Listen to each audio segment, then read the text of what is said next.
বাংলাদেশের এই রাস্তাটি ভ্রমণ করলে আপনাদের মনে হবে বিদেশের কোনো এক জায়গায় ভ্রমণ করতেছেন। এই রাস্তাটির সৌন্দর্য অনেক সুন্দর। অনেকেই এই রাস্তাটি চিনেন।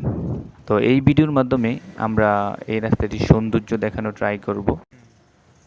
হ্যালো বন্ধুরা, আসসালামু আলাইকুম। আজকে আমরা যাব মাওয়া ঘাটে। তো আমরা অনেকেই মাওয়া ঘাটে যাই শুধু ইলিশ মাছ খাওয়ার জন্য। বাট এটা হয়তো জানি না যে মাওয়া ঘাটে যাওয়ার সময় যে আমরা রাস্তা দিয়ে যাই সেটার সৌন্দর্য যে কত সুন্দর সেটা আমরা উপভোগ করতে পারি না। তো আমি সবাইকে বলবো যদি আপনারা মাওয়া ঘাটে যান তবে এসি বাসে যদি যান তাহলে তার সৌন্দর্যটা উপভোগ করতে পারবেন না। নন এসি যেটাতে এসি নেই সেই বাসে গেলে আপনারা মাওয়া ঘাটের রাস্তার সৌন্দর্যটা উপভোগ করতে পারবেন। এই রাস্তাটা খুবই সুন্দর, আপনারা এই ভিডিওর মাধ্যমে বুঝতে পারবেন যে এই রাস্তার সৌন্দর্য কতটা সুন্দর। তো আশা করি ভিডিওটি দেখবেন, ভিডিওটি দেখলেই বুঝতে পারবেন এবং আপনাদের ভালো লাগবে এবং আপনারা এই রাস্তার সৌন্দর্যটি উপভোগ করার ট্রাই করবেন যদি মাওয়া ঘাটে যান। শুধু ইলিশ মাছই খাবেন না, তবে প্রকৃতির কিছু দৃশ্য উপভোগ করবেন। তো আশা করি ভিডিওটি ভালো লাগবে।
তো যারা যারা মাওয়া গেটে গেছেন এবং এই সৌন্দর্যটি উপভোগ করেছেন তারা কমেন্ট করুন কি কয়বার গেছেন এবং ইলিশ মাছ খেয়েছেন, কেমন লাগছে আপনাদের অবশ্যই কমেন্টে জানাবেন।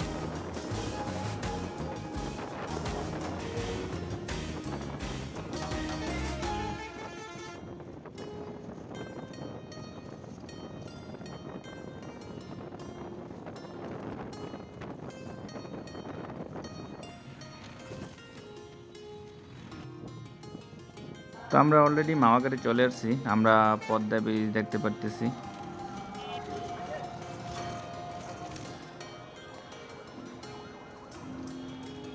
আমরা পৌঁছে গেছি। আশা করি ভিডিওটি ভালো লাগছে। সবাই ভালো থাকবেন, নেক্সটে আরও ভালো ভিডিও দেওয়ার ট্রাই করব। আল্লাহ হাফেজ, আসসালামু আলাইকুম, সবাই ভালো থাকবেন।